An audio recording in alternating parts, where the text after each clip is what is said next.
पाठ ताठ, मान सरळ, डोळे बंद, एक दीर्घ श्वास घ्या आणि हळूवार सोडा. पुन्हा एकदा दीर्घ श्वास घ्या आणि हळूवार सोडा. आणि माझ्याबरोबर ओंकाराचा त्रिवार जप करा.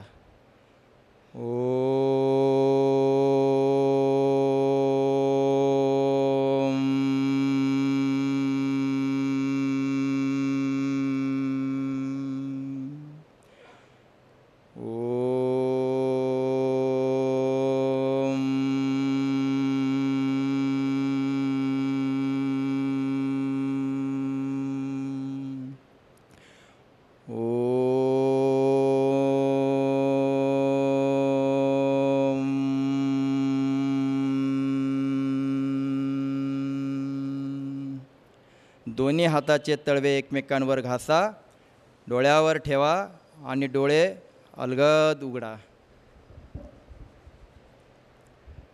गुरुर्ब्रह्मा गुरुर्विष्णू गुरुर्देव महेश्वरा, गुरु साक्षात परब्रह्म तस्मै श्री गुरुवे नमः. ज्या माझ्या हृदयस्थ गुरूंमुळे आज मला हे बसण्याचं स्थान मिळालं आहे, जो मला अधिकार मिळाला आहे, ते माझं नाही. संत सांगता फोडिले भांडार धन्याचा हा माल, मी तव हमाल भारवाही. मी फक्त कोण आहे? हमाले. माझा धनी माझे गुरु आहे आणि त्यांच्यामुळे ही खुर्ची मला मिळाली आहे. त्या गुरूंना, त्या माझ्या हृदयस्थ गुरूंना प्रथम वंदन. माझ्या आईवडिलांमुळे आज मी या ठिकाणी पोहोचू शकलो, त्या माझ्या आईवडिलांना नमस्कार. तसेच आपली संस्कृती सांगते, श्रूयताम देवदेवेश नारायण जगतपते. समोर बसलेले जे श्रोते असतात ते भगवान नारायणाचा अवतार अंश असतात.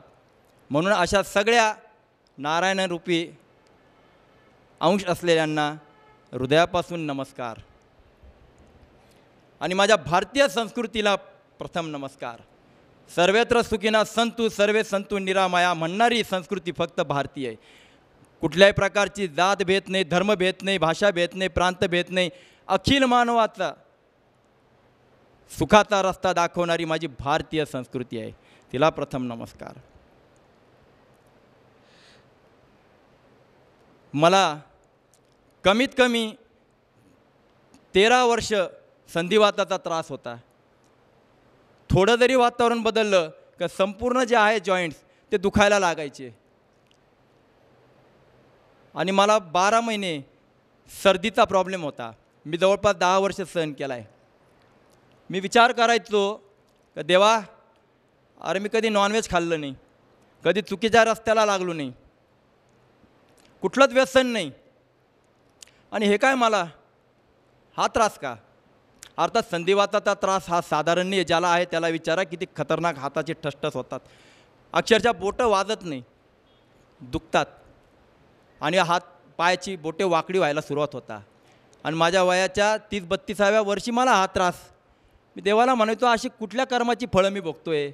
मग मी म्हणायचो ठीक आहे, असेल काहीतरी मागच्या जन्माचं, भोग असतात, भोगावे लागतात. शेवटी माणूस तिथंच येतो. आणि ज्या वेळेस मला ही रसाहार सिस्टम मिळाली, माझ्या पत्नीलासुद्धा ॲसिडिटीचा प्रॉब्लेम होता.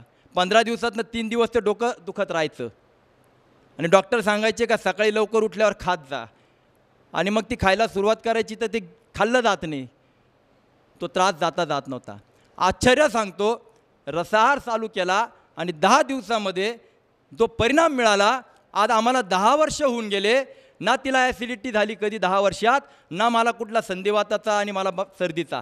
सगळे प्रॉब्लेम सॉल्व झाले. आज मी 12 महिने थंड पाण्याने आंघोळ करतो आणि भारतभर भ्रमण करणारा माणूस मी. सगळ्या ठिकाणचं पाणी पितो, कुठल्याही प्रकारचा त्रास होत नाही. कुठे गेले माझे प्रॉब्लेम? कुठे गेले? आणि मग मला कळालं का जो त्रास मी सहन करीत होतो तो माझा जर जाऊ शकतो, तर मग आता मी माझ्या सगळ्या बांधवांसाठी का नको काम करायला?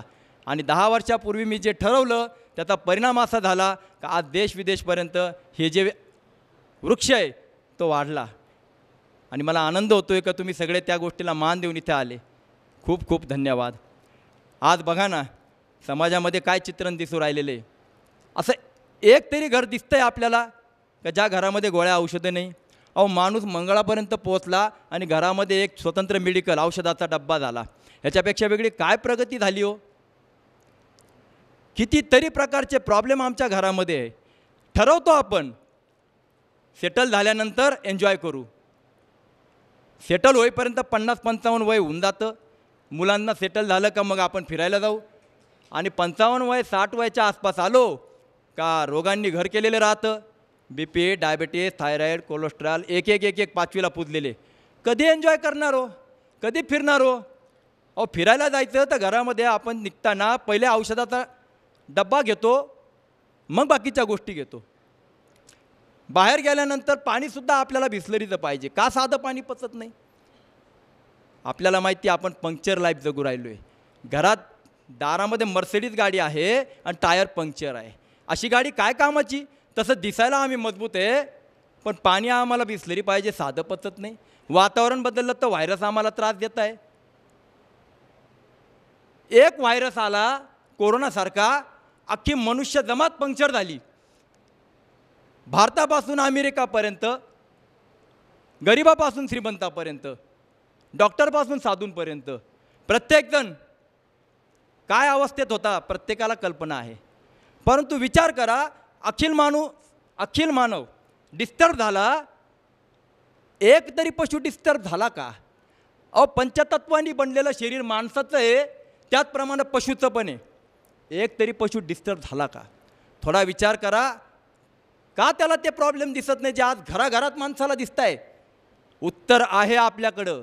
नुसते प्रश्न घेऊन नाही बसलेलो, रिझल्ट आहे आपल्याकडं. म्हणून सांगतो नीट समजून घ्या. या रस्त्याला कोणी नाही लागत. हा रस्ता माझा नाही, मी एक साधक आहे. हा ऋषींचा आणि संतांचा आहे. पूर्व सुकृताचे जोडी म्हणून विठ्ठल आवडी. विठ्ठल कोणालाही नाही रस्त्याला लावत, ज्याचं भाग्य उदय झालं त्यालाच. तसा हा रस्ता आहे. अन्यथा कर्माचे भोग जे आपण म्हणतो ना, ते भोगल्याशिवाय देव पण रस्त्याला लावत नाही.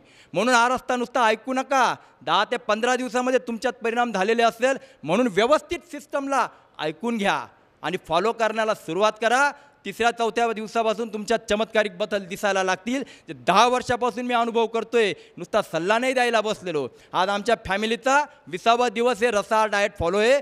बिलकुल शिजवलेल्या पदार्थाला 20 दिवसापासून हात नाही लावलेला. कोणती एनर्जी कमी दिसते तुम्हाला. आणि ह्या 20 दिवसामध्ये मार्कंडेय पर्वतावर जिथं मी दर महिन्याला एकदा चक्कर मारत असतो ते पण जाऊन आलो आहे, कुठलाही खंड न करता. कुठला थकवा आला. म्हणून तुम्हाला सांगतो ही सिस्टम प्रॉपर समजून घ्या. कुठल्याही पशुला कुठल्याही प्रकारचा त्रास दिसत नाही. गटारीचं पाणी पिऊन उकिड्याजवळ खाणाऱ्या पशुला ना BP ना डायबिटीस ना थायरॉईड ना हातपाय मान पटकंबर दुखी. इथं मात्र आम्ही थोडं ऐकपत पाणी चांगलं पितो किंडी स्टोन होतो. इतनासा एवढासा MMचा खडा धडधाकट 6 फुटाच्या माणसाला आडवा करतो. विचार करा किती आगतिक आहोत आपण. एवढासा. म्हणून विचार करा त्याला का तो त्रास होत नाही, मला का होऊ राहिला आहे. घास खाणारा, चारा खाणारा पशु पर्वत चढताना थकवा त्याला जाणवत नाही. इथं प्रत्येक जणाला स्वतःची विचार करा. काजू बदाम पासून पंचपक्वान्न खाणारी आम्ही माणसं, आम्हाला 4 मजले चढताना लिफ्ट लागू राहिली आहे. आमचे गुडघे दुखायला लागले, आमचे कंबर दुखायला लागले. 50 पोते बैलगाडीत टाकून 10 माणसं बसले तरी बैलाच्या कमरेत गॅप नाही. आमच्या मात्र गुडघ्याला गॅप, कमरेला गॅप, मानेला गॅप. का ही परिस्थिती येते. हे वजनामुळे आहे. अहो वजनाने प्रॉब्लेम असते तर जगात बारीक माणसाला एकही रोग नसता. प्रॉब्लेम वजनाने आहे. पहिले आपल्याला सांगितलं जातं का वजन कमी करा. अहो वजनाने प्रॉब्लेम असते तर हत्ती बैलाचे कायम गुडघे कंबर दुखले असते. प्रॉब्लेम कुठं आहे थोडा तर विचार करा. एक कोरोना आला तर सगळेजण डिस्टर्ब झाले पण पशु नाही झाला. त्याचं कारणच हे की आता एक व्हायरस आला, पुढे अजून दुसरे येणार आहे. तुम्ही घाबरतच जगणार. मिठाईच्या दुकानामधला उंदीर घाबरत घाबरत खातो, एखादा फटका तर नाही पडणार. तसं आज आमचं झालेलं आहे. आमच्याकडे पैसे भरपूर, डॉक्टर भरपूर आहे, मेडिक्लेम चांगला आहे, सल्ले देणारे सगळे, तरी आम्ही घाबरत घाबरत जगतो. काही झालं तर काही होणार नाही आहे. बस वेळच्या वेळी सफाई करायला वेळ द्यायचा आहे आपल्याला. Allopathy, homeopathy, ayurvedic, naturopathy, yoga, zumba, cycling, swimming सगळं काही करून होतं, रिझल्ट मिळत नाही. त्रास आमचा जात नाही. मग आम्ही काय करतो. नवस सायास, जादूटोना, काळा जादू, गंडाद्वारा याच्या मागं लागतो. आणि तेही सगळं झालं, बाहेरचं सगळं आवरलं, बाहेरचं झालं आहे म्हणून मोकळे, आणि त्याच्यानंतर मग रिझल्ट नाही मिळाला का शेवटी आपण म्हणतो देवाची इच्छा, मागच्या जन्माचे महापुरुषांना नाही चुकलं, मग आपले तत्त्वज्ञानाच्या भाषा, तर आम्ही कुठं, मग आपण आगतिक होतो. अरे रस्ता आहे, मोकळे व्हा, मोकळे व्हा. मला लोक म्हणतात सर आमचं वजन उतरत नाही आहे, आम्ही थोडंच खातो. अरे थोडं का खाता, अशक्त बनाल. शरीर मागतंय तर द्या. आपल्याला बारीक नुसतं व्हायचं नाही आहे, सशक्त व्हायचं आहे. आणि सशक्त मी त्याला म्हणतो का कुठलंही पाणी प्या, कुठलंही अन्न खा, कुठलाही व्हायरस येवो आणि कुठल्याही प्रकारचं वातावरण बदलो, आम्हाला त्रास नाही झाला पाहिजे. आम्ही सल्ले देत नाही, नुसते जगून दाखवतोय. कोरोनाच्या काळामध्ये गुजरातमध्ये 118 गावांमध्ये जाऊन प्रबोधन करून आलेलो आहे आम्ही. 11 महिने घरी नव्हतो बसलेलो. त्याचं कारण या सिस्टमवर आमचा पूर्ण विश्वास आहे. म्हणून सांगतो, ज्यावेळेस तुम्ही रसाहार कराल पूर्ण श्रद्धा ठेवून करा. हा ऋषींचा रस्ता आहे. प्रभू रामचंद्र 14 वर्ष वनवासामध्ये होते. काय आहार केला त्यांनी? करही आहार शाकफलकंद सुमरे ब्रह्म सच्चिदानंद. 14 वर्ष वनवासामध्ये त्यांनी कच्चा आहार केला. आम्ही भगवंताचं नाव घेणारी माणसं 14 दिवस रसाहार करताना इतके तोंड उतरवतो आम्ही, होईल का, जमल का, चहाशिवाय होत नाही. अरे चहा, 10 रुपयाचा चहाचा कप तुमच्या अमूल्य देहापुढे मोठा, तो चहाचा कप मोठा झाला. अरे चहा तुम्ही प्या, मी नाही म्हणत नाही. शेवटी माणूस मोहात पडणार आहे, खायचं आणि प्यायचं आहे, त्याच्याचसाठी जीवन आहे, मी कुठं नाही म्हणतो. पण चहा तुम्हाला पितोय त्याचं काय, बुद्धी तर वापरा. चहा प्या तुम्ही, माझं त्याच्यावर म्हणणं नाही, आमच्या सिस्टममध्ये अलाउड नाही आहे. पण आता ज्याला प्यायचं आहे त्याच्यापुढं आम्ही म्हणतो बाबा तो चहा तुला पितोय, सोड ना 10 दिवस 15 दिवस. नाही सोडू शकत, कुठलंही व्यसन असो 10-15 दिवस नाही सोडू शकत. एवढे कमजोर आहोत आपण. म्हणून मला सांगायचं आहे की प्रभू रामचंद्र जर 14 वर्ष वनवासात कच्चा आहारावर राहू शकता, एक 14-15 दिवस मी नाही राहू शकत. अरे पुन्हा हा जन्म भेटणार आहे का? किती रोगाचं ओझं घेऊन जगतोय आपण. समजा 4-5 जण फिरायला गेले आणि सगळ्यांनी तुमच्या डोक्यावर ओझं दिलं, सांभाळ, तुम्ही ट्रिप एन्जॉय करू शकाल का? त्याप्रमाणे आज आम्ही रोगाचं ओझं घेऊन फिरू राहिलेलो आहे. नाही मला BP आहे, मला हा त्रास आहे, मला डायबिटीज, हे चालत नाही, मला थायरॉईड आहे, मला अमुक चालत नाही. अरे किती दिवस लाड चालवले. अरे 15 दिवसाच्या रसाहारामध्ये तुम्ही जर मोकळे होणार आहात तर करून तर पहा, आयुष्यामध्ये ट्रॅक बदलून तर पहा. म्हणून सांगतो हा रस्ता जो आहे हा दिव्य आहे. फक्त सुरू करताना एकच डोक्यामध्ये ठेवायचं, पूर्ण अनन्य भावाने सिस्टम चालू करायची, कारण ही भगवंताची आहे. गीतेत सांगितलं आहे भगवंतांनी, अनन्यश्चिंतयन्तो माम ये जना पर्युपासते तेषां नित्याभियुक्ताना योगक्षेमम वहाम्यम. अनन्य भावाने जर तुम्ही कराल तर तुम्हाला रिझल्ट आहे. पंक्चर होऊन कराल तर रिझल्ट नाही भेटणार. श्रद्धा हवी. त्यासाठी अनन्य म्हणजे करू का नको, होईल का नाही, हे डोक्यातनं काढा. अनन्य म्हणजे होईलच, करीलच. कारण देव त्यालाच मदत करतो जो हिम्मत दाखवतो. हिम्मत ते मर्दा तो मदत आहे खुदा. याला सवय नाही लागत रसाहाराला, मनाची तयारी लागते. कारण या जगामध्ये जर तुमचा शत्रू कोणी असेल, फक्त तुमचं मन आहे, बाकी कोणीच नाही आहे. मनाला सांग, मनाला सांगा तुला पाहिजे ते खाऊ घालील, पण 10 ते 15 दिवस मला अजिबात हात नाही लावायचा. ही मनाची तयारी करा. म्हणून या गोष्टीला आपल्याला फॉलो करायचं आहे. सगळ्यात महत्त्वाचं काय, आज जी परिस्थिती आहे याचं कारणच ते की ह्या सगळ्या रोगांना दूर करायचं असेल तर कुठल्याही सिस्टीम ज्या आहे त्या टेम्पररी काम करता, पण रसाहार ही साधना आहे, ही तुमच्या संपूर्ण प्रॉब्लेमला दूर करेल. जे रोग येतात ते काय येतात आणि ते काय आहे, तर सगळ्यात महत्त्वाचं, रोग म्हणजे फार मोठी गोष्ट नका समजू. आज मला अस्वस्थ वाटते, मला बॅड फील होते, मला कसं तरी होते, समजून घ्या. निगेटिव्हिटी आली, प्रॉब्लेम चालू झाला आहे, आजाराने तुमच्या आतमध्ये एंट्री केली आहे. याचा अर्थ काय आहे, आज मला स्वस्थ वाटत नाही, मी अस्वस्थ आहे, म्हणजे रोग आहे. त्याचं कारणच ते. मग गीतेमध्ये पण समजावलं आहे रोगाचं कारण काय. युक्ताहार विहारस्य युक्तचेष्टस्य कर्मसु युक्ता स्वप्नावबोधस्य योग भवती दुःखा. आपला आहार आणि आपला विहार करा बरं स्वतःची विचार कसा आहे आमचा. एक तर खूपच झोपा काढू, नाही तर अति जागरण करू. एक तर खूपच खाणार, नाही तर मग अति उपाशी राहणार. गीतेमध्ये या गोष्टीला मान्यता नाही. हे रोगाचं कारण आहे. मोबाईलला हात लावला का 1 तास 2 तास रीडमध्ये कधी गेले कळत नाही. आज त्याच्यामुळं मानदुखी, हातदुखी, हे सगळ्या ज्या आहेत ना, निद्रानाश, हे मोबाईलचे सुद्धा दुष्परिणाम आहेत. परंतु आपण उपदेशकार नाही आहे. आपण फक्त समजावतो आहे आजार कशामुळे येतात ते. दुसरी गोष्ट, काही कारण असतात, लोक समजतात बाहेरी कारण. वातावरण बदललं तर रोग येतात. अरे मग वातावरण बदलल्याने तुला सर्दी खोकला ताप झाला, शेजारच्याला का नाही झाला, प्राण्यांना का नाही झाला, तुलाच का बरं एकट्याला झाला?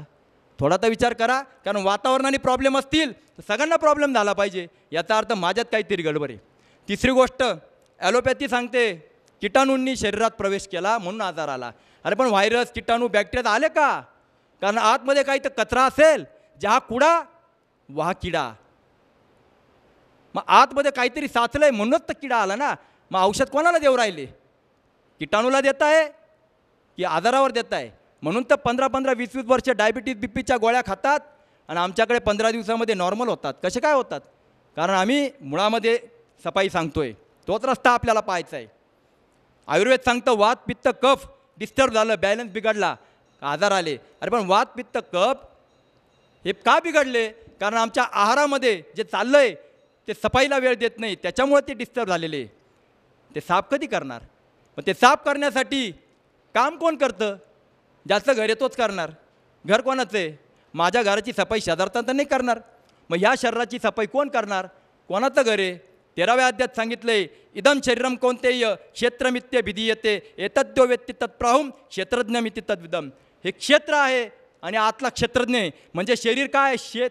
क्षेत्र म्हणजे शेत आणि आतमधला शेतकरी आहे. आता ज्या शेतकऱ्याची जमीन आहे तो त्याची सफाई करेल की नाही शेतकरी? आणि त्यांनी जर काहीच केलं नाही तर काय उगणार आहे? गवतच उगणार आहे ना. कचरा करायला मेहनत नाही, कचरा काढायला मेहनत आहे.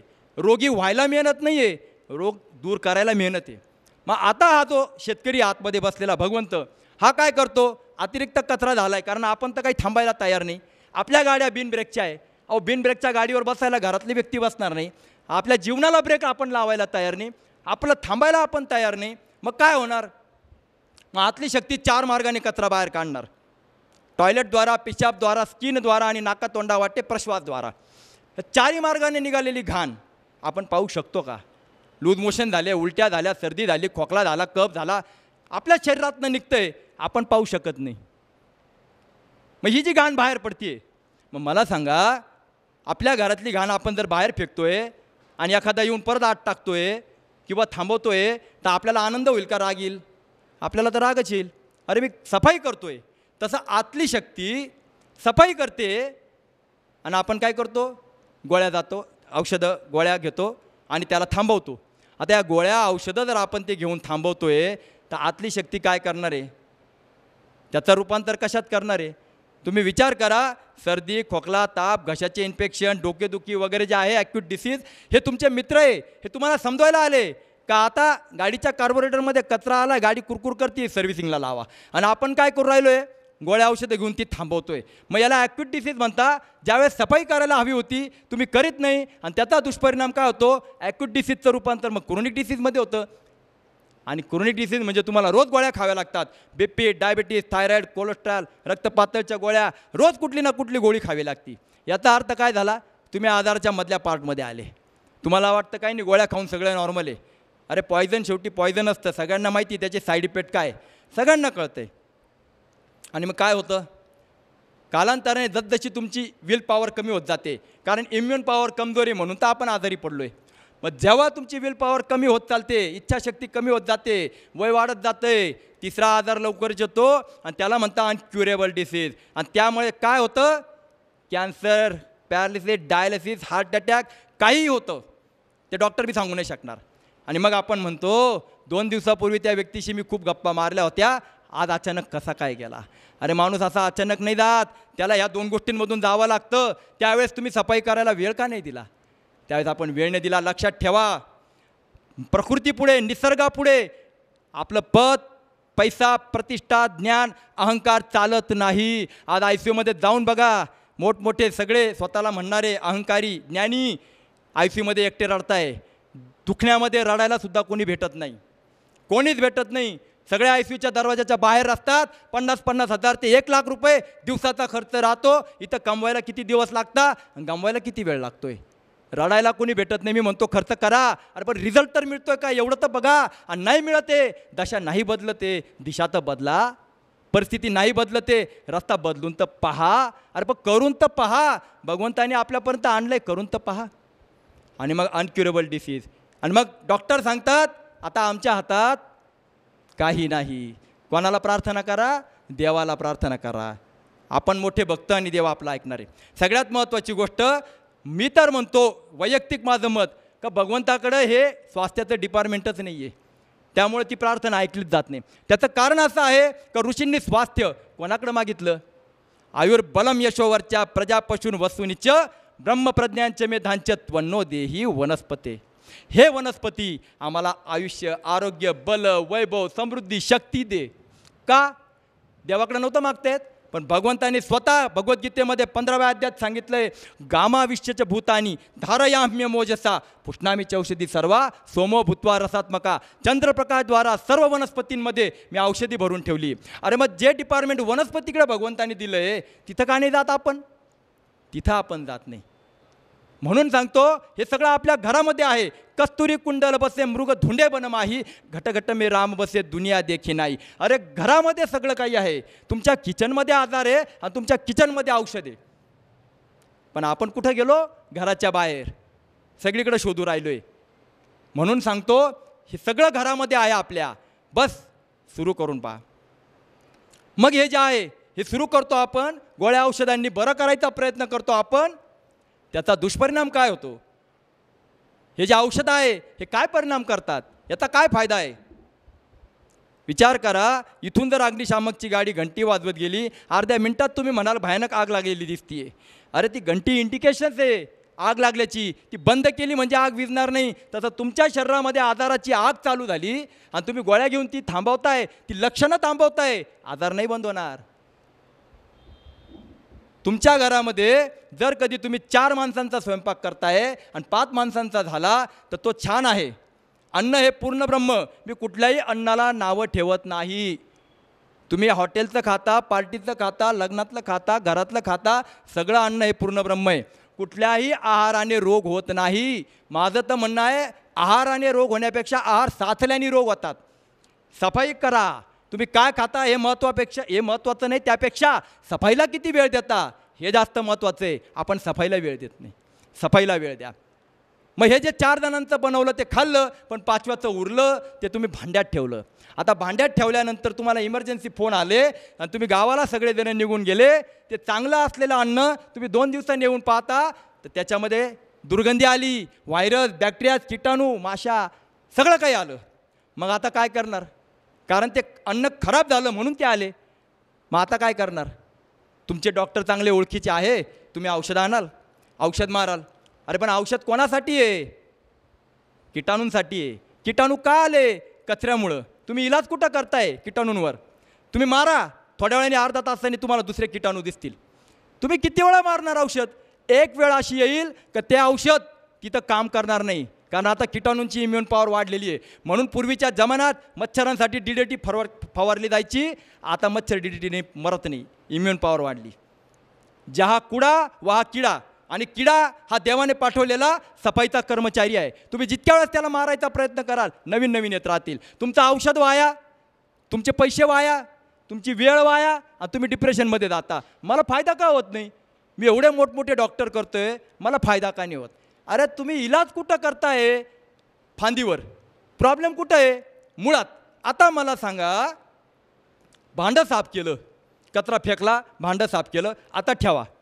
सांगा मला, जिथं स्वच्छता असते तिथं किटाणू दिसता का?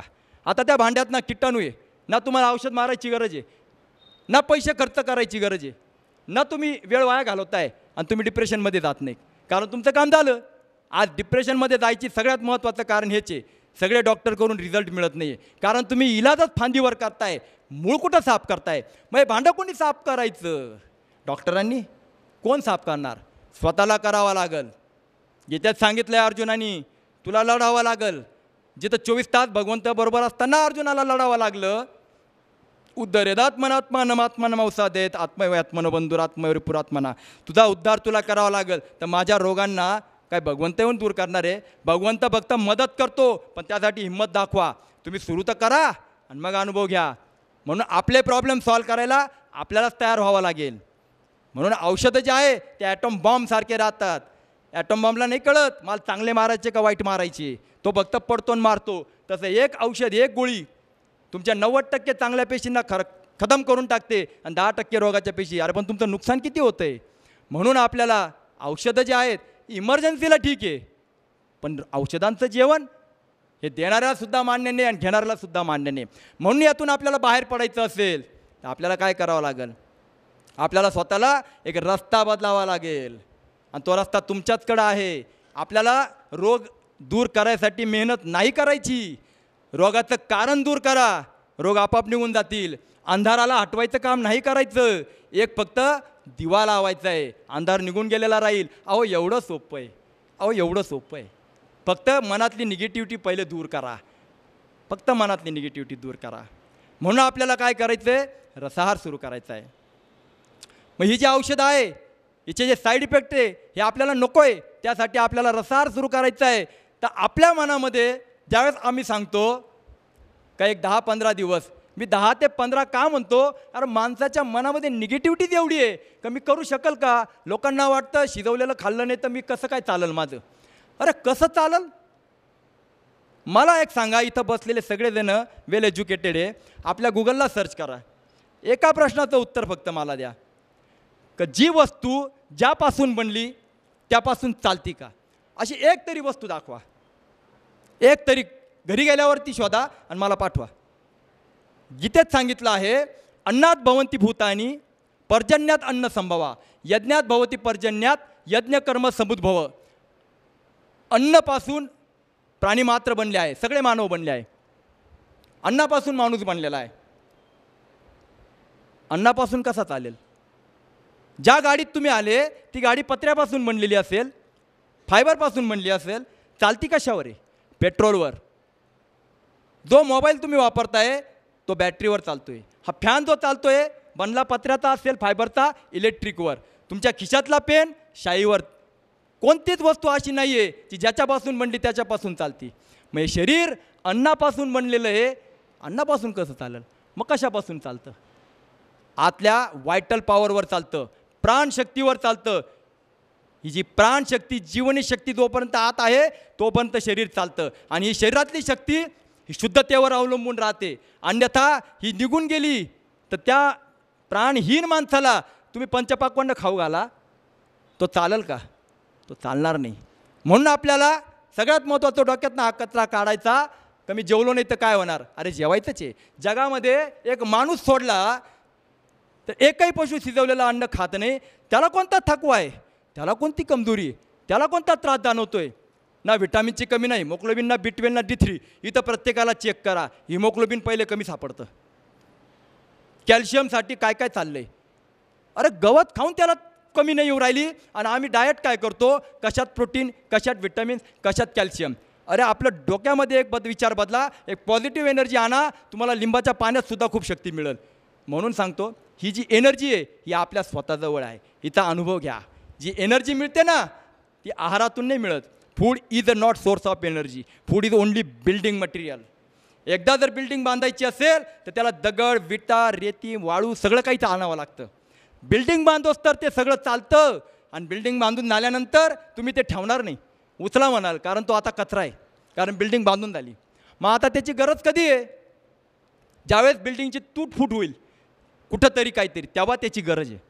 त्याप्रमाणे माझं शरीर जे असतं ते पूर्ण व्हायला 25 वर्ष प्रकृती घेते. 25 वर्षानंतर या शरीराला आहाराची गरज फक्त रात्री असणार.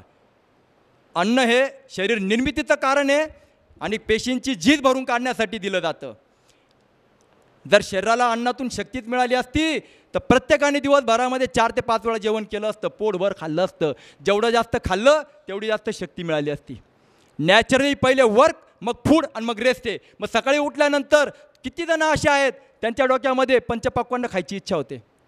अरे तुम्ही प्रत्येकजण नॅचरली कामाकडे लक्ष देतात, प्रत्येकजण म्हणता पहिले कामं उरकून घेऊ, आणि कामातून आलेले जो झीज असते पेशींची ती भरून काढायला जेवण असतं. आणि ते जेवल्यानंतर मग शरीर काय इंडिकेशन देतं, झोपण्याचं. शरीर इंडिकेशन झोपण्याचं येतं. पण आज उलटं चाललं आहे, खाऊन काम करा सांगतात ते.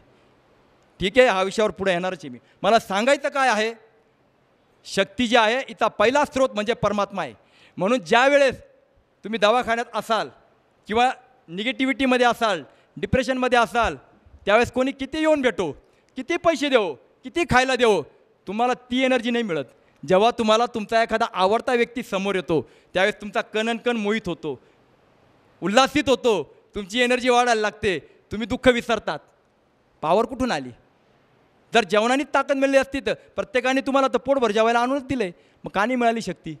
म्हणून लक्षात ठेवा, शक्तीचा स्रोत त्याच्या आतमध्ये असलेला परमात्मा, जो तुम्ही त्याच्याशी अटॅच आहात, शक्ती तिथून मिळाली. दुसरी गोष्ट, झोपेमध्ये शक्ती मिळते. म्हणून आपण बाळाची वाढ होते, कुठं होते? झोपेत होते म्हणतो. बाळाला आपण 10 वेळा खाऊ नाही घालत, झोपू द्या त्याला, झोपू द्या त्याला. आपण सुद्धा खूप थकलेलो असेल ना तर जेवणाची बी ताकद राहत नाही. आपण म्हणतो ते जेवण बाजूला ठेवा, मला जेवायची बी इच्छा नाही आहे, मला पहिले झोपू द्या.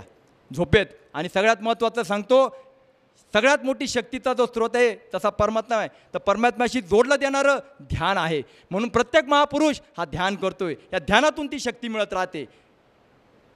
आणि नॅचरल आहार हा आपल्याला घ्यायचा आहे, त्याच्यातून आपल्याला तो स्रोत पण मिळणार आहे. म्हणून शिजवलेलं अन्न हे मृत राहतं. म्हणून कुठलाही पशु मृत भोजन खात नाही, अमृत भोजन खातो. म्हणून तो कुठेही दुपारी जांभळ्या देताना दिसत नाही आणि शनिवार रविवार सुट्ट्या घेत नाही. आपल्याला दुपारी झोपा येतात, अर्धा 1 तास बसलो तरी आपल्याला जांभळ्या येतात, झोप येतात. कारण बॉडीमध्ये वाढलेलं ॲसिड आहे. जितका बॉडीमध्ये वाढेल ॲसिड, जितकं ॲसिड वाढेल तेवढ्या लवकर थकवा येईल, कमजोरी येईल, म्हातारपण येईल. म्हणून आज लोक 40शीत 60चा अनुभव करताय, 50शीमध्ये 70 अनुभवतात, ते झाल्या गेल्याची भाषा करतात. ते अरे पितामह भीष्म 186व्या वर्षी युद्धामध्ये शंख फुंकतात आणि आमच्याकडे 70व्या वर्षी शिट्टी निघत नाही, फुफ्फुसाची ताकद निघून चालली. अरे विचार करा, हे कशामुळं? तर शरीरात वाढलेलं फक्त ॲसिडमुळं. म्हणून आपल्याला अल्कलाईन भोजन करायचं आहे, कच्चा आहार एक थोड्या दिवसासाठी. मी म्हणत नाही तुम्ही बटाटवडे, पाववडे किंवा हॉटेलचं खाऊ नका, पण ते खाण्यालायक पहिले बॉडी बनवा. त्यासाठी आपल्याला हा रसाहार करायचा आहे. मग हे जे अन्न आहे हे आज आपण खातोय, याच्यातून आपल्याला 3 गोष्टी मिळतात. पहिली गोष्ट, जेवण केल्यानंतर आपल्याला आराम करावा वाटतो, त्याला थकवा म्हणतात. गाडीत पेट्रोल टाकलं तर गाडी ॲव्हरेज देते आणि आमची गाडी आराम मागते. तुम्ही पोटभर जेवल्यानंतर काम करायची इच्छा व्यक्त नाही करत, तुम्हाला आरामच करावा वाटतो. आजचं जेवण या 3 गोष्टी देतं, थकवा, वृद्धत्व आणि आजारपण. म्हणून आज प्रत्येक व्यक्ती कमी वयात म्हातारा होताना दिसतोय.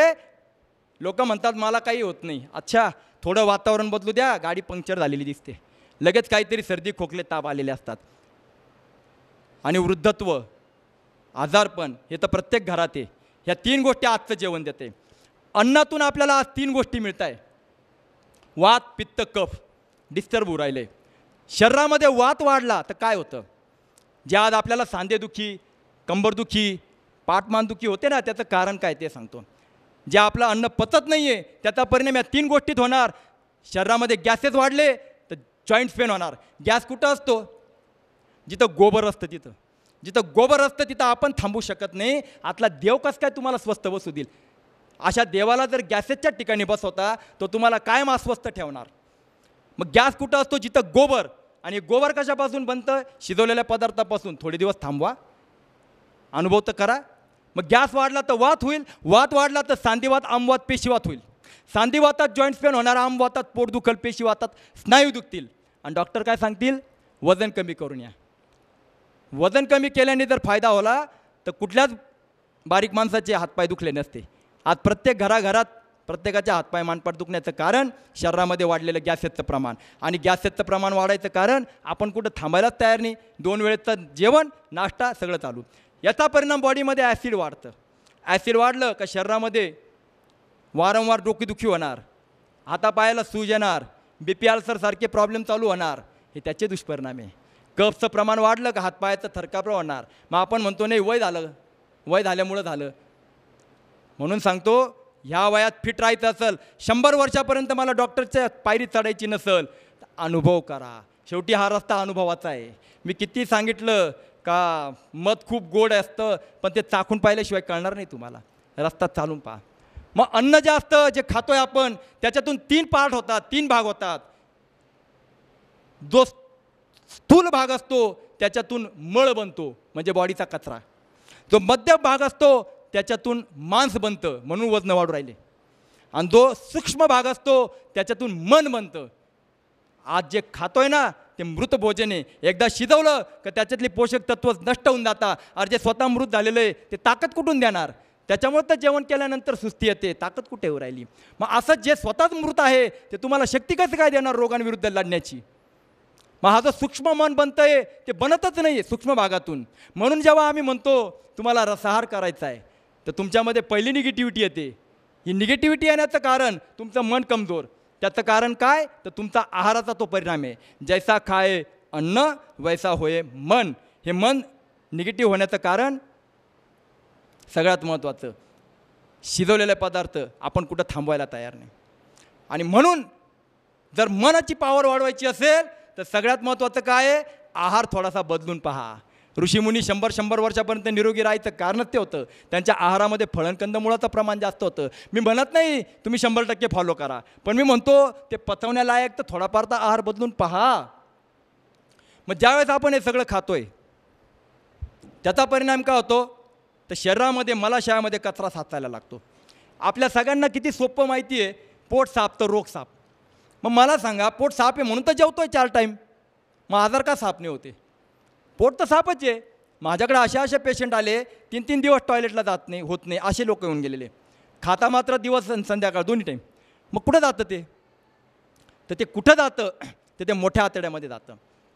मोठ्या आतड्याचा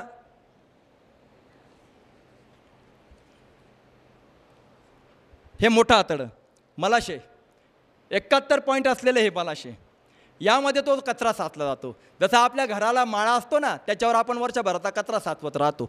मग दिवाळीला 3-4 पोते घाण बाहेर फेकतो. तसं हे आपल्या पोटात नाही, हे पोटाच्या खाली राहतं. आपण जे जेवण करतो ते 4 तासामध्ये 4 तास पोटात राहतं आणि वरचे 10 तास पुढं खाली जातं. मग मोठ्या आतड्यामध्ये ते साचतं. सगळ्या आजारांचं जे मूळ आहे आपण मलाशयच म्हणू. ब्रिटनमध्ये जेव्हा सर्च केलं गेलं होतं की 90% लोकांचे आजार कशामुळं आहे, तर या मलाशयामध्ये साचलेल्या कचऱ्यामुळं. आणि तो कचरा इतका कडक झालेला होता की चाकूनेसुद्धा कट करून निघत नव्हता. अशा वेळी ऑपरेशन करून काढावा लागला. तेव्हा कळलं की सगळ्यांचं मूळ मलाशय, पोट नाही. कारण पोटामध्ये जे आहे ते 4 तासाने मलाशयात 10 तास राहतं. आणि खाणं तर आपलं थांबत नाही आहे. म्हणून लोक म्हणतात पोट का साफ होत नाही? अरे पोट साफ आहे म्हणून तर तुम्ही जेवताय. म्हणून हे साफ करायचं असेल तर त्यासाठी आपल्याला रसाहार करावा लागेल. आणि हा जो मलाशय आहे तो बिना ॲनिमा तो साफ होत नाही. त्यासाठी ॲनिमा आपल्याला करायचा आहे एक थोड्या दिवसासाठी. कारण ऋषीसुद्धा तो करायचे, त्याला बस्ती म्हणायचे. म्हणून आपल्याला हे फॉलो करायचं आहे. मग हे करत असताना आता आपल्याला जी सुरुवात करायची आहे त्याची दिनचर्येची, ती पहिले समजून घेतली गेली पाहिजे. म्हणून सगळ्यात महत्त्वाचं मी मगाशीच म्हटलो का एकदा सुरू केलं का स्वतःला डिस्टर्ब करू नका. कारण घरामध्ये फरची पुसत असताना कोणी आत बाहेर केलेलं घरातल्या गृहिणीला चालत नाही. त्याप्रमाणे जेव्हा रसाहार चालू करतो त्यावेळेस कुठल्याही प्रकारे शिजवलेला पदार्थ एक 10 दिवस ते 15 दिवस खायचा नाही. टोटली रॉ फूडवरती यायचं. त्यामुळं आतली शक्ती डिस्टर्ब होणार नाही, तिला मदत करा. मग आपल्याला काय करायचं आहे, तर रसाहार करताना दिवसाची जी सुरुवात आहे ती कशी करायची? तर त्यासाठी सकाळी उठल्यानंतर सगळ्यात महत्त्वाचं ॲनिमा करायचा. जर तुम्ही कुठं जात असाल फिरायला, योगा करायला, सायकलिंगला, व्यायामाला, तर जाऊन या, हरकत नाही. कारण तिकडून आल्यावरती पाणी पिण्याची इच्छा निर्माण होते. का होते? कारण आतल्या पाण्याने सफाई झाली. आता मात्र आपल्याला ॲनिमा करायचा म्हणजे बाहेरच्या पाण्याने सफाई होईल. सगळ्यात महत्त्वाचं का आता आपण जी रसाहारची सुरुवात करणार तर आपली दिनचर्या कशी असणार? तर पहिली गोष्ट म्हणजे मनाची तयारी केली. आता उठल्यानंतर सगळ्यात महत्त्वाचं काय, तर आपल्याला हा ॲनिमा करायचा आहे. हा जो ॲनिमा आहे हा कसा करायचा? तर याच्यामध्ये हा 1.5 लिटरचा डब्बा आहे. याच्यामध्ये फक्त नळाचं स्वच्छ पाणी भरायचं, दुसरं काही टाकायचं नाही. ही जी मोठी नळी आहे आणि हा जो डब्बा आहे हा घरात सगळ्यांना चालेल. जसं टूथपेस्ट सगळ्यांना चालती पण ब्रश नाही चालत, त्याप्रमाणे हा सगळ्यांना चालेल. परंतु जी पुढची नळी असते घरामध्ये दुसऱ्या कोणाला द्यायची नाही.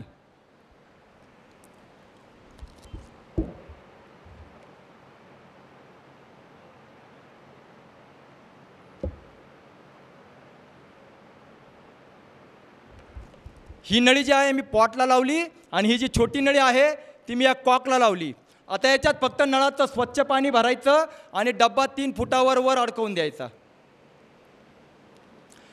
टॉयलेट कमोड इंडियन कोणतंही असू द्या, जसं टॉयलेटला बसतो आपण तसंच बसायचं, कॉक चालू करायचा आणि ही जी नळी आहे 2.5 ते 3 इंच पुढून ॲनस पॉईंटमध्ये टाकायची, संडासच्या जागेवर 2.5 ते 3 इंच ही नळी पुढून टाकायची. मूळव्याध असेल तर तेल लावा, महिनाभरामध्ये मूळव्याधवर तुम्हाला फायदा झालेला दिसेल. जेवढं पाणी आतमध्ये जाते जाऊ द्या, अर्धा डबा पाणी अर्ध्या मिनिटामध्ये आतमध्ये जाईल, तुम्हाला जोराचं प्रेशर येईल. कॉक बंद करा, नळी बाहेर काढा, अर्ध्या सेकंदात गॅस ॲसिड आणि सगळा मळ बाहेर येतो. पुन्हा जे आहे नळी आत टाका, पुन्हा पाणी आत जाईल, पुन्हा नळी काढा, पुन्हा शरीरातनं गॅस ॲसिड सगळा कचरा बाहेर येईल. अशी क्रिया किती वेळ करायची? डब्बा संपोस तर 2-3 स्टेपमध्ये. एक डब्बा संपला आणि तरी तुम्हाला असं वाटते का मला आतमध्ये काहीतरी बॅड फील होते, अजून एकदा ॲनिमा करा, काही फरक पडत नाही. अक्षरशः जुना कचरा बाहेर यायला सुरुवात होईल, तुम्ही पाहू नाही शकणार. तेव्हा तुम्हाला कळेल का मला आजार कशामुळे. जी गोष्ट आपण ऐकतानासुद्धा सहन नाही करू शकत, पाहू शकत नाही, थांबू शकत नाही, अशा ठिकाणी ती आतमध्ये असताना प्रॉब्लेम कसा काय सॉल्व्ह होईल. म्हणून तर आज गोळ्या औषधं जे आहे ते बॅक्टेरियासाठी काम करता, आजाराचा जो काही कचरा आहे तो काढायसाठी नाही. मग त्यासाठी सगळ्यात महत्त्वाचं काय तर आपल्याला हा ॲनिमा कंपल्सरी करायचा. पहिले 15 दिवस सकाळी एकदा आणि संध्याकाळी सॅलड खाण्याच्या अर्धा तास आधी एकदा, दिवसभरामध्ये 2दा ॲनिमा करायचा. जर एखाद्या वेळेस नाही जमला तर हरकत नाही, परंतु दिवसभरात रोज 2दा ॲनिमा करायचा. ॲनिमा केल्यानंतर 2 वेळेला आंघोळ करायची. सकाळी तर तुम्ही करणारच आहे, पण संध्याकाळी पण करा. त्याचं कारण हा आतून साफ करणार आणि आंघोळ आपल्याला बाहेरून साफ करणार, म्हणून आपल्याला 2 वेळेला आंघोळ करायची. सकाळी जर तुम्ही कुठं बाहेर जाऊन आले तर आल्यावर केला तरी चालेल. खूप घाई असेल तर घरी आल्यावर करा, खूप घाईत पण ॲनिमा करू नका. कधी कधी काय असतं, थोडंफार पाणी आत राहिलं तर रस्त्यामध्ये थोडासा त्रास होऊ शकतो, म्हणून खूप घाई असेल तर थांबा, घरी आल्यावर करा. किमान आपल्या हातात 1 तास घरी पाहिजे, ड्युटीवर जायच्या किमान 1 तास आधी ॲनिमा झालेला पाहिजे, म्हणजे तो त्रास होत नाही. आता ॲनिमाने आपण सुरुवात केली म्हणजे काय झालं, आतून सफाई झाली. आता ॲनिमा करणं म्हणजे गाडी स्वच्छ धुणं आहे, पण रस आहार घेणं म्हणजे पेट्रोल चांगलं टाकणे. या 2 गोष्टी ज्याच्या होतील त्यालाच रिझल्ट मिळेल. आता ॲनिमा घेतला, सकाळची सुरुवात केली. आता काय करायचं तर सकाळी उठल्यापासून कमीत कमी 10 वाजेपर्यंत ते जास्तीत जास्त 12 वाजेपर्यंत निर्जला उपवास करायचा. त्याचं कारण आपलं शास्त्र सांगतं, आहारम पचिती शिखी दोषान आहार वर्जित. अन्न पचवायचं काम जठराग्नी करतो, पण त्याला खायला नाही दिलं तर तो तुमचे दोष पचवतो. विचार करा, घरातली गृहिणी सकाळी उठल्यापासून धुणं भांडी झाडझूड स्वयंपाक करीत असेल, तिला रिकामा वेळच भेटत नसेल तर ती घरातला कचरा आणि माळ्यावरचं जाळं कधी काढेल. ती म्हणती मला इथंच रिकामा वेळ नाही तर ते कधी करू. मग ती रिकामी नाही तर घरातला कचरा ती काढत नाही, तर माझ्या शरीरातली शक्ती रिकामी नसल, सफाई कधी करणार. पाचन पोषण निष्कासन, एकदा जेवलो तर पाचन पोषण निष्कासनला 14 तास लागतात. आपण 2 वेळाला जेवतोय, त्यात चहा दूध नाश्ता वेगळं. शरीरातली शक्ती तर कधी पचवण्याकडेच व्यस्त जातीये, सफाई कधी करणार. आणि मग एक झटका असा मिळतो का शेवटी हॉस्पिटलमध्ये ॲडमिट व्हावं लागतं, कारण गटर चोकअप झाली तर ती कुठून तरी कचरा बाहेर फेकते. मग आतमध्ये आती झालं का ते रोगाच्या रूपात बाहेर येतं, मग माणसाला ॲडमिट करावं लागतं. मग तोंडाची चव गेली, नाकाचा वास गेला, त्यावेळेस काही खाल्लं जात नाही. मग लिक्विड काय तर सलाईन, अगतिक लाचार होऊन शेवटी ते लिक्विड, आणि मग त्याचे दुष्परिणाम भोगावे लागतात. मग त्यापेक्षा स्वतःच्या मनाने रसाहार करा आणि देवाने दिलेलं औषध घ्या, कच्चा आहार, उपवास करायचा. आपल्या ऋषीमुनींनी पण आपल्याला 14 दिवस खाल्लं, आपण 15व्या दिवशी एकादशी दिली. एकादशीला सांगितलं फलाहार करा, आपण त्याचा फराळ केला. एकादशी दुप्पट खाशी, काय काय नाही खात आपण, भगर, साबुदाणे, आणखीन काय काय बटाटे ज्याचे साबुदाण्याचे वडे आणि पोटभर खातो. वास्तविक पाहता त्या दिवशी फलाहार करायचा, कारण फळं 2 तासात पचता, बाकीची उरलेली वेळ तुमची सफाई होईल. म्हणून तो दिवस ऋषी मुनींनी दिला आणि त्या दिवशी आपण अजून जास्त खातो. मग आता तो उपवास आहे तो आपल्याला रोज करायचा, पण कमीत कमी 3 ते 6 तास करायचा. तुम्ही तुमच्या प्रकृतीला झेपल एवढा करा. मी सांगतो तर माझ्या कॅपॅसिटीनुसार तुम्ही तुमची तुलना करू नका. आम्ही 3-3, 4-4 दिवस निर्जला उपवास करून कुठलंही काम जे आहे आमचं थांबत नाही. तेवढी एनर्जी आम्ही या 10 वर्षात मिळवली आहे. तुम्ही लगेच ती सुरुवात करू नका. 3 तास उपवास करा, हळूहळू 4 तास करा. अरे पण कुठंतरी सुरुवात तर करा. इथं बसल्या बसल्या मुंबई मुंबई मुंबई मुंबई नाही येणार. रस्त्यात चालावं तर लागल, गाडीत बसावं तर लागल. आता तुम्ही ठरवा तुमचा स्पीड काय. कमीत कमी 3 तास ते 6 तास. जेवढा उपवास जास्त तेवढा फायदा जास्त. पण उपवास त्याला म्हणतात जो सहन होईल तोपर्यंत करा. सहन होईल तोपर्यंत करा. सहनशीलतेच्या पलीकडे गेला ते उपाशी राहणं झालं. उपवास केला म्हणजे काय, खायला आहे पण खायचं नाही, त्याने मनाची पावर वाढते. आणि उपाशी राहणं म्हणजे काय, खायला नाही आहे पण बळात उपाय म्हणजे कारण म्हणजे नाईलाजाने उपाशी राहावं लागतं, त्याने निगेटिव्हिटी येते. आपण उपवास करतोय, उपाशी नाही राहते. म्हणून कमीत कमी 3 ते 6 तास उपवास करा, कुठलाही थकवा येणार नाही. मी दर महिन्याला एक पर्वत मार्कंडेयसारखा, कळसुबाईसारखा निर्जला उपवास करून चढून जातो. मी तुम्हाला एवढा प्रयोग नाही करायला लावत, तुम्ही फक्त घरी 3-4 तास तर करू शकता. तर हा उपवास आपल्याला करायचा आहे. त्यानंतर दिवसभराची सुरुवात आहे आपली ती हिरव्या पालेभाज्यांच्या कच्च्या पालकच्या ज्यूसने करायची. 250-300 ग्रॅम कच्चा पालक. या रेसिपी बुकमध्ये पल्लवी वाटारे यांनी बनवलेलं आहे, याच्यात सगळ्या रेसिपीज दिल्या आहे. 250-300 ग्रॅम, थोडं जास्त घ्या कमी घ्या तो तुमचा अंदाज आहे. 250-300 ग्रॅम पालक, त्यात सेंदो मीठ, गूळ, लिंबू, पुदिना, आलं, कोथिंबीर. आम्ही बनवलेला जो चाट मसाला आहे तुम्ही बाहेरचाही घेऊ शकता, हरकत नाही, पण हा वेगळा आहे बनवलेला, त्यांनी पल्लवींनी बनवलेला, तर तो तुम्ही टाकू शकता. आणि ही जी नायलॉनची जाळी आहे हिच्यामध्ये तुम्ही तो गाळून घ्या. ही वर्ष खराब होत नाही. घरातल्या कपड्यांनी गाळले तर चिडचिड होते. हे एकदम सोपं आहे. तुम्हाला ज्युसर असेल तर आनंद आहे, नसेल तर खर्चात लगेच पडू नका. पहिले रिझल्ट तर पहा. आपण पहिलेच सारे प्रॉडक्ट खरेदी करून घेतो, पहिले रिझल्ट तर पहा. रिझल्ट मिळाल्यानंतर तुम्हाला काय खर्च करायचा तो करा. आणि रिझल्ट हा 100% मिळतो. मला लोक विचारतात फायदा कधी होईल. तुम्ही ज्या दिवशी घर साफ करता त्याच दिवसापासून रिझल्ट आहे. असं कधी झालं आहे का झाडू मारला आणि सफाई नाही झाली. झाडू मारल्यावर सफाई होणारच आहे, आणि नाही झाली तर तो झाडू मारणाऱ्याचा दोष आहे. 100 जणांना मास्तर एकसारखं शिकवतात, पण प्रत्येकाचा 1 नंबर येत नाही. मग तो नापास होतो, त्यात मास्तरचा दोष नसतो, करणाऱ्याचा दोष राहतो. म्हणून सिस्टमला प्रॉपर फॉलो करा. मग हा जो रस्सा आहे त्यात पालकचा ज्यूस घ्या. पालक नाही भेटली तर आंबट चुका, करडई, तांदूळका पण चालू शकते. डोक्यातनं काढा का पालकांनी स्टोन होतो. तसं असतं तर गटारीचं पाणी पिऊन उकिड्याजवळ खाणारा आयुष्यभर पाला खातो, त्याच्या पोटात दगड सापडले असते. पचनसंस्था डिस्टर्ब आहे म्हणून प्रॉब्लेम आहे आपली. आम्ही 10 वर्षापासून रोज पालक ज्यूस पितो, कुठलाही त्रास नाही आहे. तर हा जो ज्यूस आहे हा गाळून घ्यायचा, 3 तास टिकतो. कुठं जायचं असेल तर बॉटलमध्ये थर्मासमध्ये नेऊ शकता, घरी फ्रीजमध्ये ठेवू शकता, बर्फही टाकू शकता नावाला, काही हरकत नाही. 1 ग्लास एका जेवणाची ताकद देतो. तुम्ही 4 पोळ्या खाल्ल्या तर 14 तासांनी एवढासा ज्यूस बनतो, बाकीची घाणच बनते, ती निघत नाही. म्हणून तर सारा प्रॉब्लेम आहे. जेवढा बॉडीमध्ये कचरा, जेवढी घाण तेवढा तोंडाला वास, तेवढा घामाला वास, तेवढा मळाला वास, तेवढा युरिनला वास. बघा कोणाच्या शेजारी बसल्यावर घामाचा वास यायला लागतो. जेवढं शरीर दुर्गंधीयुक्त समजून घ्या सफाईची वेळ आलेली आहे, आपण करीत नाही. जेव्हा शरीर शुद्ध व्हायला लागतं हा वास निघून जायला लागतो. अनुभव तर घ्या. सेंट मारून आपला शरीराचा दुर्गंध जाणार नाही, तो रसाहाराने जाईल. मग हा जो ज्यूस आहे 3 तास टिकतो. 1 ग्लास म्हणजे एका जेवणाची ताकद आहे. म्हणून हिरवा पाला खाणाऱ्या पशुला तो थकवा नाही, तो माणसाला आहे. हा अल्कलाईन आहे, कच्चा आहे, शिजवायचा नाही, उकडायचा नाही. तुम्ही मागाशी पिलात, किती छान लागतो. याच्यामध्ये वायुतत्व राहतं, वायूने पोट साफ होतं. लोकांना वाटतं पाण्याने पोट साफ होतं. अरे मग जेव्हा जेव्हा पाणी प्याल तेव्हा पोट साफ झालं पाहिजे. त्यांनी युरिनला होईल, कारण पाण्याला युरिनचा मार्ग दिला आहे. कचरा मलाशयात राहतो.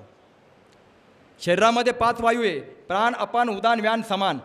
हे 5 वायू हे पॉवरफुल झाले तर आजार निघून जातील. आणि ही वायूची ताकद ही हिरव्या पानांमध्ये राहते. आपण हिरव्या पानांचं काही घेतच नाही, त्यामुळं वायू कमजोर आहे आणि ते कुपित होता आणि गॅसेस वाढता. याला साफ करायसाठी, याला बाहेर काढायसाठी हिरव्या पालेभाज्यांचा ज्यूस आपल्याला प्यायचा आहे.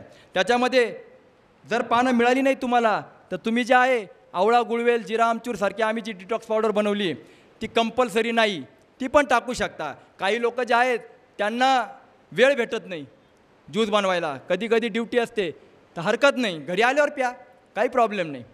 आणि ज्यांना नाहीच जमत तर त्यांनी 1 चमचा 1 ग्लासमध्ये टाकलं तरी चालेल.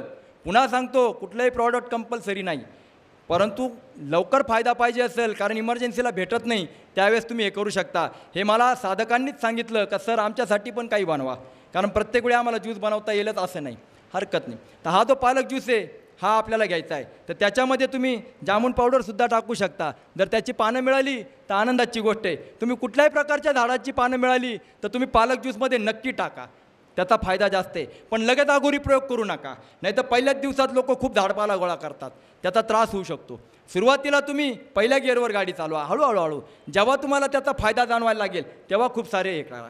म्हणून आम्ही पालकच्या ज्यूसमध्ये जामून पावडर पण टाकायला लागतो. ती कंपल्सरी तुम्हाला नाही, पण टाकू शकता. त्यानंतर दिवसभरामध्ये सीझनल फळं पाहिजे ती खा. हा जो हिरव्या पानांचा ज्यूस याचा एक फायदा आहे. गीतेमध्ये 9व्या अध्यायात सांगितलं आहे, पत्रम पुष्पम फलम तोयम योमे भक्ता प्रयश्चती तदहम भक्तिपरितम अष्टामी प्रयतात्मना.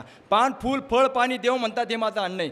जो मला भक्तिभावाने देतो त्याच्यावर मी खुश होतो. अहो हीच झाडपाला पत्त्या खाऊन पशु कुठल्याही व्हायरसला घाबरत नाही. आपल्या आहारामध्ये हे पानं काहीच नाही आहे, आणि जे आहे ते शिजवून उकडून आहे. म्हणून कच्च्या पानांचा ज्यूस आपल्याला घ्यायचा आहे, त्याने आतला देव खुश होणार. तुम्ही जर बाहेरच्या देवाला देता, जसं भगवान शंकराच्या पिंडीवर आपण बेलाची पत्ती टाकतो, गणपतीला दुर्वा टाकतो, विष्णू भगवंताला कृष्णाला तुळशीपत्र टाकतो, मग तेच आतल्या देवाला दिलं तर तो खुश नाही होणार का?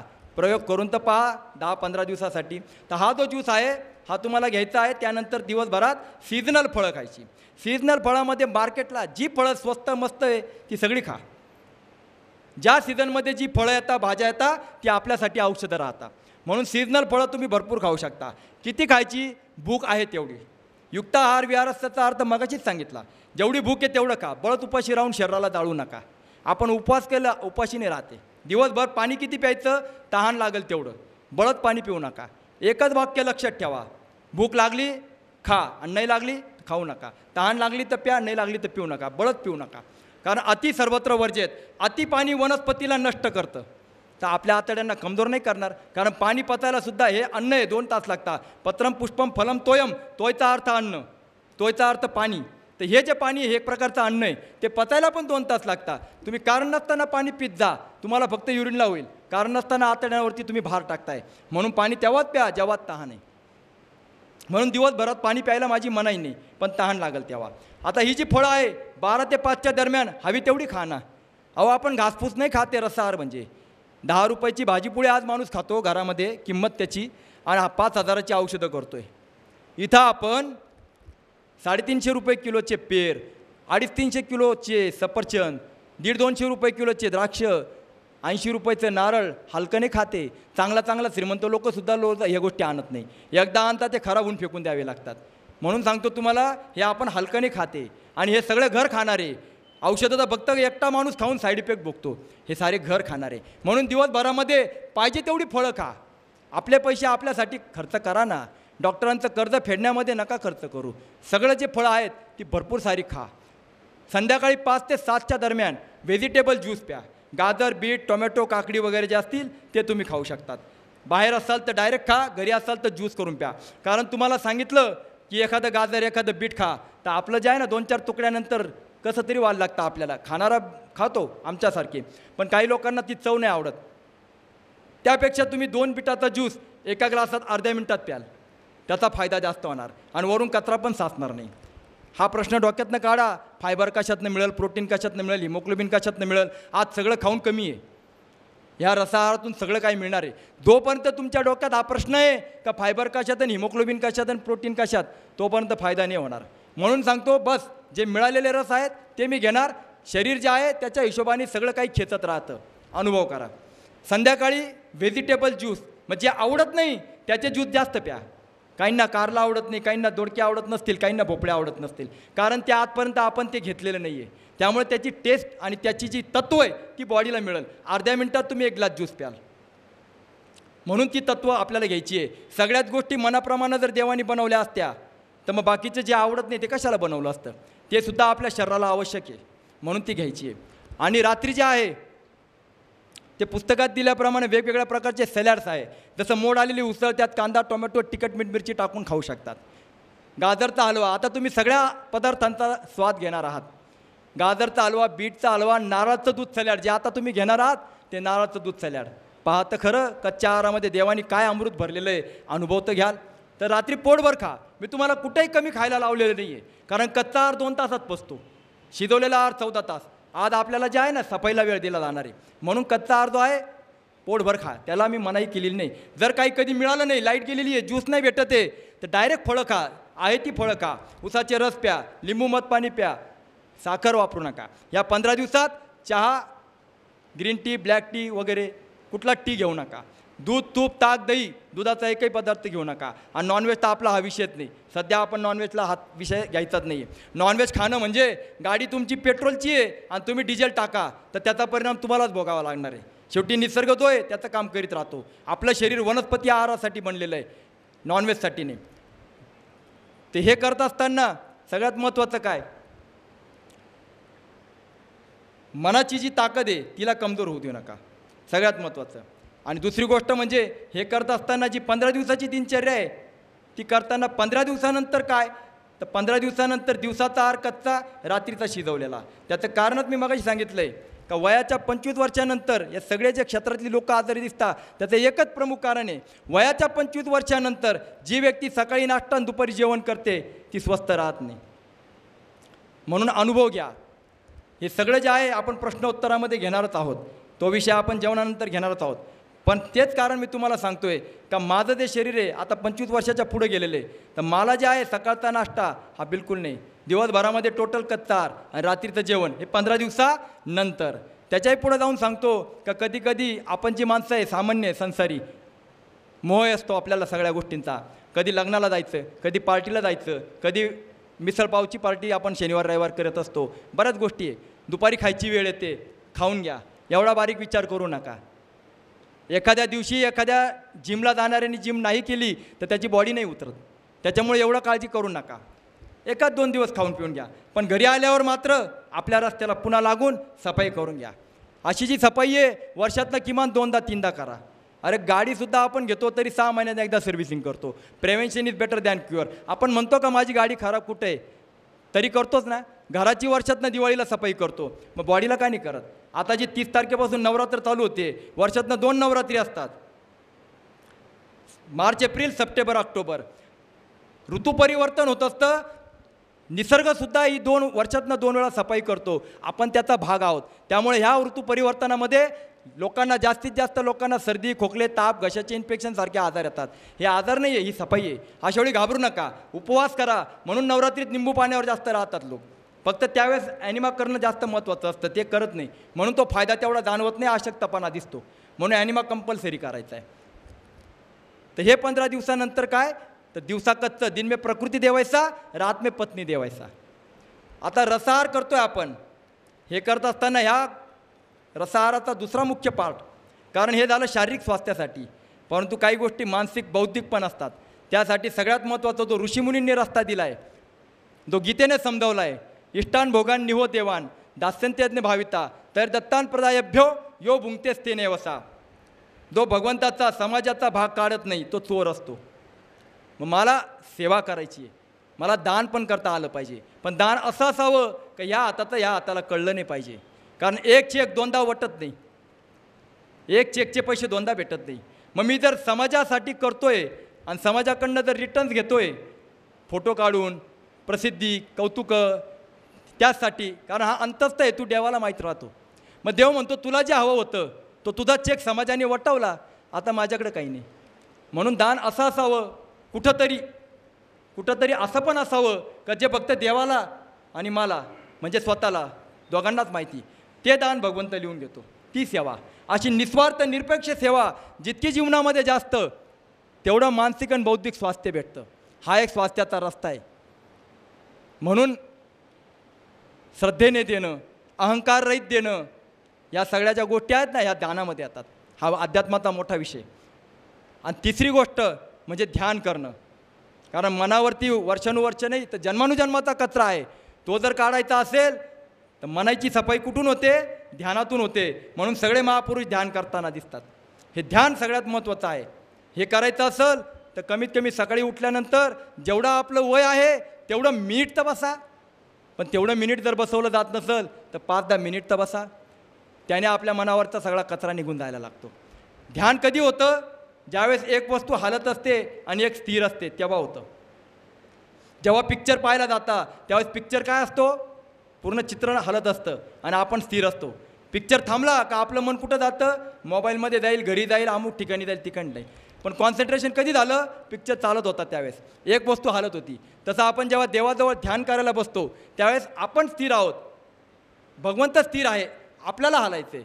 म्हणजे काय तर मनात भगवंताविषयीची त्यांनी दिलेल्या सुखामधली आठवण करायची का देवा मला आलेल्या प्रत्येक गोष्टी या फक्त तुझ्यामुळे, हे सुखात आठवण. आणि आलेली दुःख देवा तू मला सांभाळलं, कोणी नव्हतं माझं, या दुःखात तू मला सांभाळलं, हे त्याला सांगायचं आहे. याला म्हणता का त्याच्यासमोर आपण हालतोय, शरीराने नाही मनाने. तेव्हा ध्यान व्हायला लागतं आणि आपलं मन भावविभोर व्हायला लागतं. तेव्हा मनावरचा कचरा निघतो आणि मन स्ट्रॉंग व्हायला लागतं. नाही तर छोट्या छोट्या गोष्टीमध्ये आपण पंक्चर होतो. आता कळलंच रसाहार सुरू करताना आपण म्हणू होईल का, जमल का, करू शकेल का, ही मनाची निगेटिव्हिटी म्हणजे खूप सारी कमजोरी. तर ही दूर करायची असेल तर सेवा म्हणजे दान आणि ध्यान या गोष्टीसुद्धा या पार्टमध्ये खूप महत्त्वाच्या आहे. तर आपण जे आहेत हा रसाहाराचा रस्ता जो आहे तो आपण ॲक्सेप्ट करू, स्वीकारू, चालायचा प्रयत्न करू. आणि आपल्याला तो पुढचा विषय घ्यायचा आहे अनुभव कथन. त्यानंतर प्रश्नोत्तरामध्ये नवरात्राचा जो रसाहार आहे, उपवास आहे, तो कसा करायचा त्याच्याबद्दल चर्चा करू. दिवसा का खायचं नाही, रात्री का खायचं, अशी जी काही प्रश्न आहे रसाहार संदर्भात, अशी जी प्रश्न आहेत त्याचा आपण प्रश्नोत्तराच्या दरम्यान ते सेशन घेऊ. तर आता मी इथं माझ्या वाणीला विराम देतो आणि भगवंताला एकच प्रार्थना करतो की सर्वत्र सुखिना संतु, सर्वे संतु निरामया, सर्वे भद्राणी पश्यंतु, मा कच्चित् दुःखम् आत्मा.